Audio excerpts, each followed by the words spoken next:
ദൈവതിരുനാമത്തിന് മഹത്വമുണ്ടാകട്ടെ. ദൈവസാന്നിധ്യത്തിൽ നിന്നും ദൈവിക കൂട്ടായ്മയിൽ നിന്നുമൊക്കെ നമ്മൾ അറിയാതെ അകന്നു മാറുമ്പോൾ നഷ്ടമായി പോകുന്ന ആത്മീക അനുഗ്രഹങ്ങളുണ്ട്.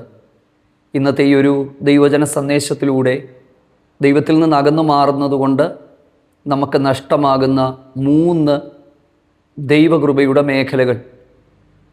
അതിൽ 1 ആത്മിക ശൂന്യത, 2 ആത്മിക അന്ധത, 3 ആത്മിക നഗ്നത. ഈ 3 കാര്യങ്ങൾ യോഹന്നാന്റെ സുവിശേഷം 21-ാം അധ്യായത്തിൻ്റെ ആരംഭ ചില വാക്യങ്ങളെ അടിസ്ഥാനമാക്കി നിങ്ങളുമായിട്ട് പങ്കുവെക്കുവാനായിട്ട് ആഗ്രഹിക്കുകയാണ്. പത്രോസിൻ്റെ ജീവിതത്തിൽ സംഭവിച്ച ചില കാര്യങ്ങൾ നമുക്കൊരു പാഠമാണ്, നമ്മുടെ ജീവിതത്തിലും സംഭവിക്കാൻ സാധ്യതയുണ്ട്. ദൈവകൃപ നേടിയെടുക്കുന്നത് പോലെ തന്നെ വളരെ പ്രധാനപ്പെട്ടൊരു കാര്യമാണ് ലഭ്യമായ ദൈവകൃപ നഷ്ടപ്പെട്ടു പോകാതെ സൂക്ഷിക്കുക എന്നുള്ളത്. ഒരുപാട് പേര് അങ്ങനെ നഷ്ടപ്പെട്ടു പോയവരുണ്ട്. അവർ എവിടെയാണത് നഷ്ടപ്പെട്ടു പോയത്, എന്താണ് ജീവിതത്തിൽ സംഭവിച്ചതെന്ന് മനസ്സിലാക്കാൻ കഴിയാതെ ഇങ്ങനെ ചുറ്റിത്തിരിയുന്ന ആളുകളുണ്ട്. നിങ്ങളുടെ കണ്ണുകളെ പരിശുദ്ധാത്മാവ് ഈ വചനത്തിലൂടെ നിങ്ങളുടെ കണ്ണുകളെ പ്രകാശിപ്പിക്കുകയും ദൈവത്തിങ്കിലേക്ക് മടങ്ങി വരുവാൻ കാരണമായി തീരുകയും ചെയ്യട്ടെ. എന്നെ പിരിഞ്ഞ് നിങ്ങൾക്ക് ഒന്നും ചെയ്യുവാൻ കഴിയത്തില്ല എന്നൊരു വാക്യം യോഹന്നാന്റെ സുവിശേഷം 15-ലുണ്ട്. ആ വാക്യം നമ്മൾ പല സമയത്തും വെറുതെ വായിച്ചു വിടുന്നവരാണ്. അതിൻ്റെ ആഴമായ അർത്ഥം ഞാൻ ഈ പറയുന്ന കാര്യങ്ങളോട് ചേർത്ത് വെക്കുമ്പോൾ നിങ്ങൾക്ക് മനസ്സിലാകും. ഒന്നാമതായി ആത്മിക ശൂന്യതയാണ്. യോഹന്നാന്റെ സുവിശേഷം 21-ാം അധ്യായം, ഒന്നാമത് ഈ ഒരു അധ്യായം ദൈവത്തിൽ നിന്ന്, യേശുക്രിസ്തുവിൽ നിന്ന് അകന്നു പോയതുകൊണ്ട് സംഭവിച്ച ചില ദുരന്തങ്ങൾ, അതാണ് പത്രോസിൻ്റെ ജീവിതത്തിലെ ചില ദുരന്തങ്ങൾ. അത് 21-ൽ രേഖപ്പെടുത്തിയിട്ടുണ്ട്. എന്നാൽ ഈ ഒരു 21-ാം അധ്യായം തന്നെ പത്രോസിൻ്റെ ഒരു ദൈവത്തിങ്കിലേക്കുള്ള മടങ്ങിവരവിൻ്റെ, ക്രിസ്തുവിങ്കിലേക്കുള്ള മടങ്ങിവരവിൻ്റെ പുനഃസ്ഥാപനത്തിൻ്റെ അധ്യായവുമാണ്. എൻ്റെ പ്രിയപ്പെട്ടവരെ, പിന്മാറ്റവും ദൈവകൃപയിൽ നിന്നുള്ള അകലിച്ചകളും മാത്രമല്ല, ചില മടങ്ങിവരവുകളും ഈ ദിവസങ്ങളിൽ ചിലർക്കൊക്കെ ഉണ്ടാകട്ടെ. കർത്താവ് നിങ്ങളെല്ലാവരെയും ധാരാളമായിട്ട് സഹായിക്കുകയും അനുഗ്രഹിക്കുകയും ചെയ്യട്ടെ. എന്തുകൊണ്ടാണ് പല സമയങ്ങളിലും ആത്മീക ശൂന്യതകൾ നമുക്കുണ്ടാകുന്നത്? യോഹന്നാൻ 21 നമ്മൾ ശ്രദ്ധാപൂർവം വായിക്കുമ്പോൾ യേശുക്രിസ്തുവിൻ്റെ മരണയടക്ക പുനരുദ്ധാനത്തിന് ശേഷം നടക്കുന്നൊരു സംഭവമാണത്. അത് തിബരിയാസ് കടൽക്കരയിൽ വെച്ച് നടക്കുന്നൊരു സംഭവമാണ്.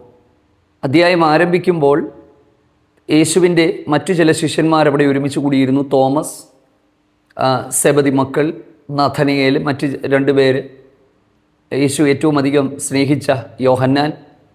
അപ്പം അങ്ങനെയുള്ള ശിഷ്യന്മാരെല്ലാം ആ സ്ഥലത്ത് ഒരുമിച്ച് കൂടിയിരിക്കുമ്പോൾ പത്രോസ് അവരോട് പറയുകയാണ്, ഞാൻ മീൻ പിടിക്കാനായിട്ട് പോകുന്നു. അവർ പുറപ്പെട്ട് പടക് കയറി പോയി. ആ രാത്രി മുഴുവനും അധ്വാനിച്ചു, ഒന്നും കിട്ടിയില്ല. അപ്പം നമ്മളതിൽ നിന്ന് എന്താ മനസ്സിലാക്കേണ്ടുന്നത്? സകലതും വിട്ട് എന്നെ അനുഗമിപ്പീനെന്ന് കർത്താവ് പറഞ്ഞ വാക്ക് കേട്ട് അനുഗമിച്ച ഒരാളാണ് പത്രോസ്. ഇടയ്ക്കിടയ്ക്കൊക്കെ ചോദിക്കുകയും ചെയ്യുന്നുണ്ട്, നാഥാ, ഞങ്ങൾ സകലതും വിട്ട് അങ്ങേ അനുഗമിച്ചു, ഞങ്ങൾക്ക് എന്ത് കിട്ടും?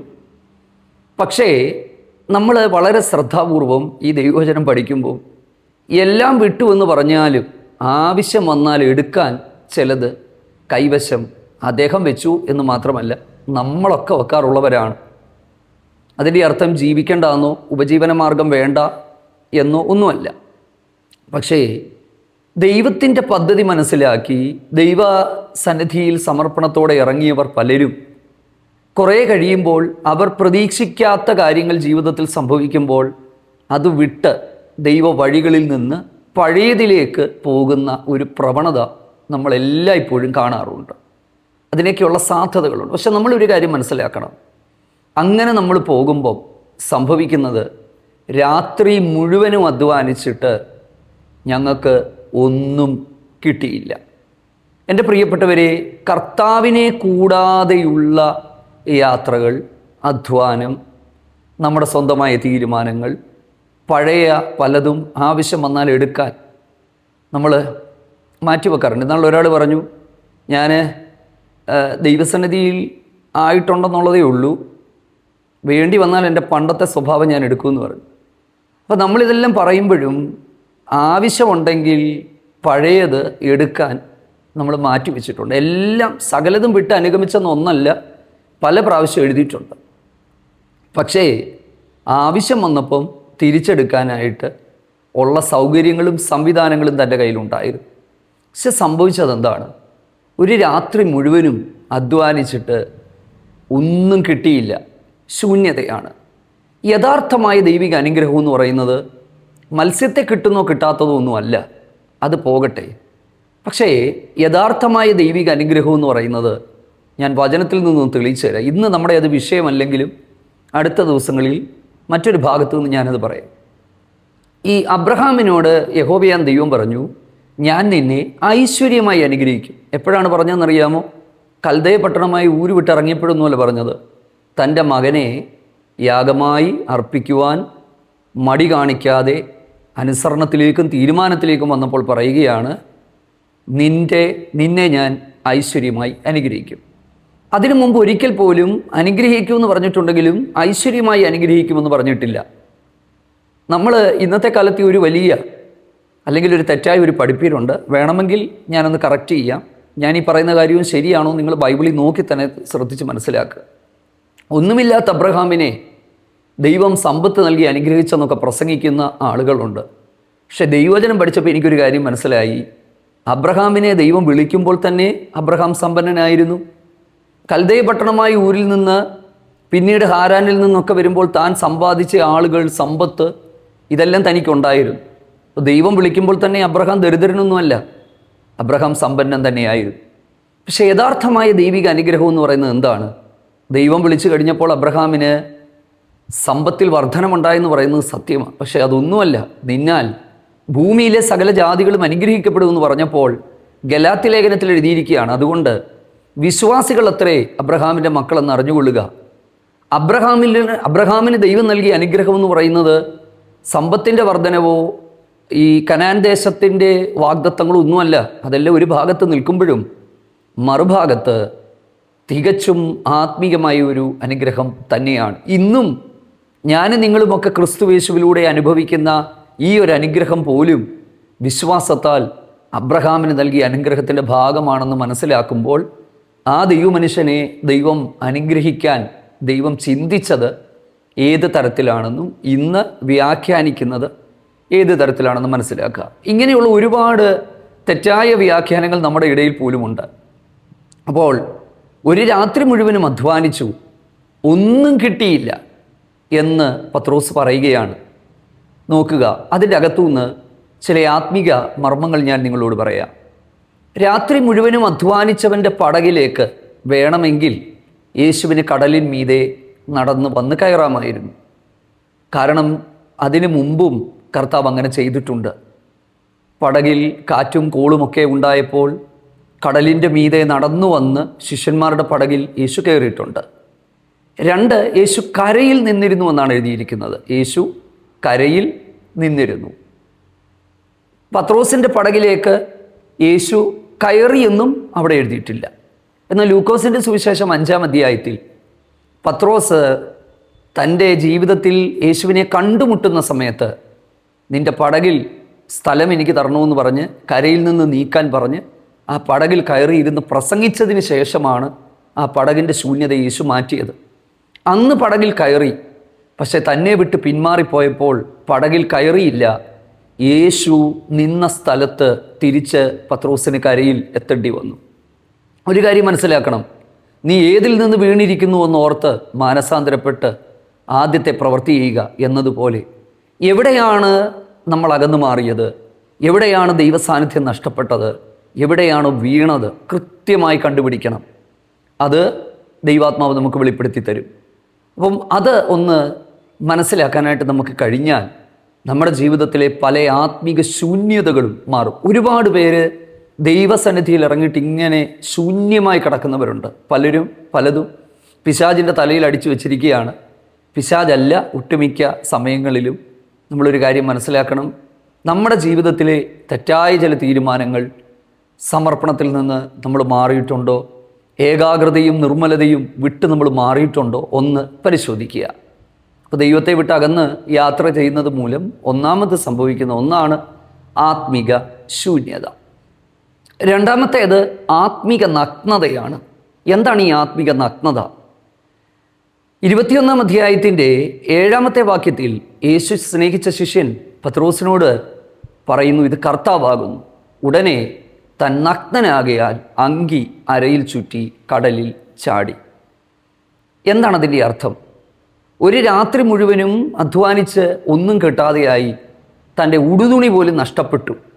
ഞാനങ്ങ് മനസ്സിലാക്കിയാണ്. ഞാനതിനെ ഒരു ആത്മീയ അർത്ഥത്തിലേക്ക്, വചനത്തിൻ്റെ യഥാർത്ഥമായ ഒരു വ്യാഖ്യാനത്തിലേക്ക് കൊണ്ടുവരുമ്പോൾ, എവിടെ ദൈവ സാന്നിധ്യം നഷ്ടപ്പെട്ടു പോകുന്നുവോ അവിടെ നഗ്നതകൾ പുറത്തു വരാനായിട്ട് തുടങ്ങും.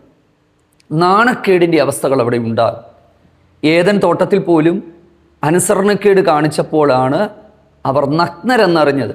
അതുവരെ അവർക്ക് നാണം തോന്നിയില്ല, നഗ്നരാണെന്ന് തോന്നിയില്ല. ദൈവസാന്നിധ്യത്തിൻ്റെ അകത്ത് നിന്നപ്പം അവർക്കൊരിക്കലും നഗ്നരാണെന്ന് തോന്നിയില്ല. പക്ഷെ എപ്പോൾ ദൈവസാന്നിധ്യം അവരെ വിട്ട് മാറിയോ, ദൈവിക കൂട്ടായ്മയിൽ നിന്ന് അവർ അനുസരണക്കേട് കൊണ്ട് മാറിയോ, അപ്പോൾ എൻ്റെ പ്രിയപ്പെട്ടവരെ സംഭവിച്ചതെന്താണ്? ഇരുവർക്കും നഗ്നരാണെന്ന് മനസ്സിലായി. ലവോദിക്യ സഭയോട് പറയുകയാണ്, നീ നഗ്നനാണ്. ലവോദിക്യ സഭയെന്ന് പറയുന്നത് ആ കാലത്തെ, ഞാനിതിനു മുമ്പ് പറഞ്ഞിട്ടുണ്ട്, ഏഷ്യ മൈനറിലെ 7 ചർച്ചസിലെ ഏറ്റവും സമ്പന്നമായ സഭകളായിരുന്നു. വസ്ത്രവ്യാപാരം കൊണ്ടും കണ്ണിൽ എഴുതുന്ന ലേപത്തിൻ്റെ വിൽപ്പന കൊണ്ടുമൊക്കെ ഏറ്റവും സമ്പന്നതയിൽ ജീവിച്ച ലവോദിക്യ സഭയോട് പറയുകയാണ്, നീ നഗ്നനാണ് എന്ന് നീ അറിയണം. എന്തുകൊണ്ടാണ് നഗ്നത നിനക്കുണ്ടായത്? ഇതാ ഞാൻ വാതിൽക്കൽ നിന്ന് മുട്ടുന്നു. ആരെങ്കിലും എൻ്റെ ശബ്ദം കേട്ട് വാതിൽ തുറന്നാൽ ഞാൻ അവനോടുകൂടെ പ്രവേശിക്കും. എൻ്റെ പ്രിയപ്പെട്ടവരെ, ജീവിതത്തിൻ്റെ പല വേളകളിലും എല്ലാം ഉണ്ടെങ്കിലും പലരും നഗ്നതയിലാണ് ജീവിക്കുന്നത്. ഈ നഗ്നതയെക്കുറിച്ച് ദൈവവചനം പഠിച്ചപ്പോൾ ഒരുപാട് ചിന്തകൾ വചനത്തിലൂടെ എൻ്റെ ഹൃദയത്തിലേക്ക് വന്നു. അതിലൊന്നാമത്തേത്, മറ്റൊന്നെന്ന് പറയുന്നത് ലോത്തിൻ്റെ നഗ്നതയാണ്. എന്താണ് സംഭവിച്ചത്? കാഴ്ചപ്പാട് തെറ്റിപ്പോയി. ജീവിച്ചിരുന്ന പാപികളായ മനുഷ്യരെ വിവേചിക്കാൻ കഴിയാതെ സോദോം ഗോമോറ പട്ടണത്തിൻ്റെ മനോഹാരിത കണ്ട് തെറ്റായ തീരുമാനങ്ങളിൽ ദൈവത്തോട് ആലോചന ചോദിക്കാതെ സ്വന്തമായി പോയി ആ സ്ഥലത്ത് പാർത്ത മനുഷ്യനാണല്ലോ ലോത്ത്. ഒടുവിൽ സംഭവിച്ചത് എന്താണ്? ആ പട്ടണത്തെ മുഴുവനും ദൈവം നശിപ്പിക്കുകയും ആ പട്ടണത്തിൽ നിന്ന് ഓടിപ്പോകേണ്ടി വന്നവൻ പിന്നീട് വീഞ്ഞു കുടിച്ച് നഗ്നനായി കിടക്കുന്ന കാഴ്ച നമ്മൾ കാണുകയാണ്. ആ ഒരു നഗ്നത ഒന്നല്ല, പല പ്രാവശ്യം വീഞ്ഞ് കുടിപ്പിച്ച് മോവാബിയരും അമ്മൂന്യരും എന്ന് പറയുന്ന ജാതി ഉണ്ടാകുന്നുണ്ട്. 2, തൻ്റെ മക്കൾ തൻ്റെ നഗ്നത കാണുന്നുണ്ട്. ആ നഗ്നത ശാപകാരണമായി മാറുന്നുണ്ട്. ഇന്നും ആഫ്രിക്കൻസ് എന്ന് പറയുന്ന ആഫ്രിക്കൻ ജനത ആ നഗ്നത കണ്ടവരുടെ പിൻതലമുറയാണെന്നാണ് വേദപണ്ഡിതന്മാർ പറയുന്നത്. ഇന്നും അന്നത്തെ ശാപം നീങ്ങിയിട്ടില്ല എന്നൊക്കെയുള്ള ഒരുപാട് വ്യാഖ്യാനങ്ങൾ അതുമായിട്ട് ബന്ധപ്പെട്ടുണ്ട്. അപ്പം എന്തുവായിക്കൊള്ളട്ടെ, ഞാൻ ആ നഗ്നത എന്ന് പറഞ്ഞപ്പോൾ എൻ്റെ മനസ്സിലേക്ക് ആ ഭാഗങ്ങൾ ഓടി വന്നു എന്നുള്ളതേ ഉള്ളൂ. അടുത്തത്, മൂന്നാമത്തേത് ആത്മിക അന്ധതയാണ്. പല സമയത്തും നമ്മുടെ തിരിച്ചറിവുകൾ നഷ്ടപ്പെട്ടു പോകുന്നത് ദൈവത്തിൽ നിന്ന് അകന്നു പോകുന്നത് കൊണ്ടാണ്. പലരുടെയും കാഴ്ചപ്പാടുകൾ മങ്ങിപ്പോവുകയാണ്. ഇവിടെ എന്താണ് സംഭവിച്ചത്? യേശുവാണ് വന്ന് നിൽക്കുന്നതെന്ന് യേശുവിൻ്റെ കൂടെ ഇത്രയും നാൾ യാത്ര ചെയ്ത പത്രോസിന് മനസ്സിലായില്ല. സംസാരം കേട്ടിട്ട് മനസ്സിലായില്ല, ഇടപെടൽ കണ്ടിട്ട് മനസ്സിലായില്ല. ഒരാൾ പിന്മാറ്റത്തിലേക്ക് പോയാൽ ഏത് എക്സ്റ്റെൻറ്റ് വരെ ആ വ്യക്തി പോകും എന്നുള്ളതിൻ്റെ തെളിവാണത്. ചിലരങ്ങനെയാണല്ലോ. അവരാത്മീയമാകുമ്പം ഭയങ്കര ആത്മീയം, അവർ നിരാശയരാകുമ്പം ഭയങ്കര നിരാശ, പിന്മാറിപ്പോകുമ്പോൾ അവർ ഭയങ്കര പിന്മാറ്റം. അപ്പം ഇദ്ദേഹത്തിന് സംഭവിച്ചത് എന്താണ്? നമ്മൾ മനസ്സിലാക്കുക, യോഹന്നാന് ആണ് പത്രോസിനോട് പറഞ്ഞു കൊടുക്കുന്നത് അത് യേശുവാണെന്ന്. ഉയർത്തെഴുന്നേറ്റ യേശുവിനെ കാണാനായിട്ട് നമുക്കറിയാം, മറിയ അതിരാവിലെ എഴുന്നേറ്റ് പോയി. എല്ലാവരും പോയപ്പോഴും ആ കല്ലറയുടെ വാതിക്കൽ നിന്നുകൊണ്ട് എൻ്റെ കർത്താവ് എവിടെ പോയി എന്ന് കരഞ്ഞുകൊണ്ട് നിൽക്കുമ്പോൾ സ്ത്രീയേ എന്നുള്ള ഒരൊറ്റ വിളിയിൽ മറിയയ്ക്ക് അത് യേശുവാണെന്ന് മനസ്സിലായി. തോട്ടക്കാരനാണെന്നാണ് വിചാരിച്ചത്. പക്ഷെ പിന്നീട് സംസാരത്തിൽ ആ മറിയയ്ക്ക് യേശുവാണ് ഇതെന്ന് മനസ്സിലായി. നോക്കിക്കേ, ഈ സത്യത്തിൽ സ്നേഹത്തിൽ നിന്നാണ് നമ്മൾ ദൈവത്തെ സേവിക്കേണ്ടത്. സ്നേഹത്തിൽ നിന്ന് നമുക്ക് എത്രത്തോളം ദൈവത്തെ സ്നേഹിക്കാനായിട്ട് പറ്റുന്നുണ്ട്. ഞാൻ ഇതിൻ്റെ ഒരു സെക്കൻഡ് പാർട്ട് അടുത്ത ദിവസങ്ങളിൽ കർത്താവ് അനുവദിക്കുന്നെങ്കിൽ നിങ്ങൾക്ക് തരാം. അത് ആ ഒരു മെസ്സേജ് പ്രാർത്ഥിച്ച് പ്രിപ്പയർ ചെയ്തുകൊണ്ടിരിക്കുകയാണ്. സമയത്തിൻ്റെ കുറച്ച് പരിമിതികളൊക്കെ ഉണ്ട്. എങ്കിലും ദിവസം തോറും ദൈവവചന സന്ദേശം കേൾക്കുന്ന പലരും നിർത്തല് എന്ന് പറയുന്നത് കൊണ്ട് ബ്രേക്ക് വരാതെ ഇത് കൊണ്ടുപോകാനായിട്ട് ശ്രമിച്ചുകൊണ്ടിരിക്കുകയാണ്. നിങ്ങളും ഞങ്ങളെയും ശുശ്രൂഷകളെയൊക്കെ ഓർത്തുകൊണ്ട് പ്രാർത്ഥിക്കണം. അപ്പം ഇവിടെ നമ്മൾ ശ്രദ്ധിക്കേണ്ട ഒരു കാര്യം, നീ ജീവനുള്ള ദൈവത്തിൻ്റെ പുത്രനായ ക്രിസ്തുവാണെന്ന് യേശു ക്രിസ്തുവിനോട് പരസ്യ ശുശ്രൂഷ കാലത്ത് പറഞ്ഞിട്ടുണ്ട് പത്രോസ്. യേശുവിന് വേണ്ടി മരിക്കാൻ തയ്യാറായിട്ടുണ്ട്. അങ്ങനെ കർത്താവിനെ ഇത്രയധികം അടുത്തറിയാവുന്ന 12 ശിഷ്യന്മാരിൽ ഇന്നർ സർക്കിളിലുള്ള പത്രോസ്, യാക്കോബ്, യോഹന്നാൻ, അവർ 3 പേരുമാണല്ലോ ഇന്നർ സർക്കിളിൽ ഉണ്ടായിരുന്നവർ. അവരാണല്ലോ പല അത്ഭുതങ്ങൾ നടക്കുന്നിടത്തും ഗത്സമന തോട്ടത്തിൽ പ്രാർത്ഥിക്കാൻ പോകുന്നിടത്തും എല്ലാം കൂടെ ഉണ്ടായിരുന്നു. മറ്റാരേക്കാളും അധികം, ഇത്രയധികം കർത്താവിനെ നന്നായിട്ട് അറിയാവുന്ന ഈ വ്യക്തിക്ക് പോലും യേശുവാണ് നിൽക്കുന്നതെന്നും സംസാരിക്കുന്നതെന്നും മനസ്സിലായില്ല. എന്താ കാര്യം? ഞാൻ മനസ്സിലാക്കുന്നു ഒരൊറ്റ കാര്യം മാത്രമാണ്, ആത്മീകമായ അന്ധത. പല സമയങ്ങളിലും ദൈവത്തിൻ്റെ പാതകളും വഴികളും വിട്ടുള്ള യാത്രകൾ നമ്മുടെ കാഴ്ചപ്പാടുകളെ ഇല്ലാതാക്കി കളയും. ദൈവശബ്ദം നമുക്ക് കേൾക്കാൻ കഴിയാതെ പോകും.